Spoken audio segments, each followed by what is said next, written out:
Hello everyone. আর তোমাকে hello everyone বলতে হবে না, তুমি তো আজকে নিরামিষ সবই আলু রান্না করছো। চুপ কর, বেশি না বকে রান্নাটা দেখ আমি কিভাবে করছি। হ্যাঁ দেখেছি তো, প্রথমে কড়াইতে তেল দিয়ে আলুগুলো ভেজে নিচ্ছ। হ্যাঁ তুই ঠিকই বলেছিস, প্রথমে আলুগুলোকে ভালো করে ভেজে নেবো লবণ আর হলুদ দিয়ে। লবণ আগে দিয়েছি, এখন হলুদটা দিয়ে দিলাম, দিয়ে এখন ভাজবো। আর কতক্ষণ ভাজবে আলুটা? এইবার সয়াবিনগুলোকেও দিয়ে দাও। জানি তো, এখনই দিয়ে দিচ্ছি সোয়াবিনগুলোকে। এবার সোয়াবিন আর আলুটা একসাথে আমি ভেজে নেবো, খুব বেশি ভাজবো না, হালকা করে ভেজে নেবো যাতে সোয়াবিনের কাঁচা গন্ধটা না বেরোয়। দেখে মনে হচ্ছে ভাজা হয়ে গেছে। হ্যাঁ এবার ভাজাটা তুলে নিয়ে আমি কড়াই গরম করে কড়াইতে তেল দিয়ে দিচ্ছি পরিমাণ মতো। তারপরে কি দিতে হবে তেলের মধ্যে? এখন এখানে ফোড়নে দিয়ে দেবো গোটা জিরে আর শুকনো লঙ্কা। এটাকে ভালো করে ভেজে নিয়ে তারপরে এর মধ্যে দিয়ে দেবো মশলা।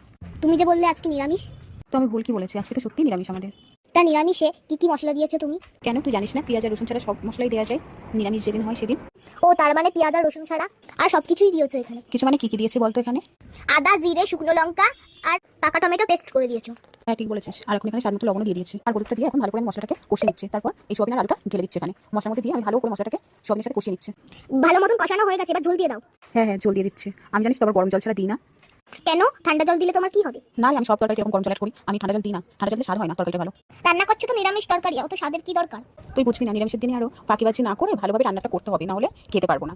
এই বাবা, কালারটা কত বাজে লাগছে। দাঁড়া, তরকারিটাকে আগে ভালো করে ফুটতে দে, তারপরেই তো কালারটা আসবে। এখানে আবার মিট মশলাও দিতে হয়? তুমি কি মাংস রান্না করছো নাকি এটা? আবার তুমি চিনি দিচ্ছ তরকারিতে? তুই তো ভালো করে জানিস দুই এক দানা আমি চিনি না দিলে আমার ভালো লাগে না মনটা। তুমি সবসময় বলো যে টেস্টের ব্যালেন্সের জন্য চিনি অ্যাড করো তরকারিতে, তাহলে এখন বলছো কেন তোমার মনের শান্তির জন্য? থাক, তোকে আর বকতে হবে না। আমি এখানে গরম মশলা দিয়ে তরকারিটা নামিয়ে নিয়েছি, এবার দেখতে দেখতে কেমন লাগছে। ওয়াও, দেখতে কি সুন্দর হয়েছে। ঠিক আছে এখন তবে টাটা করে দে। ঠিক আছে, টাটা, থ্যাঙ্কস ফর ওয়াচিং।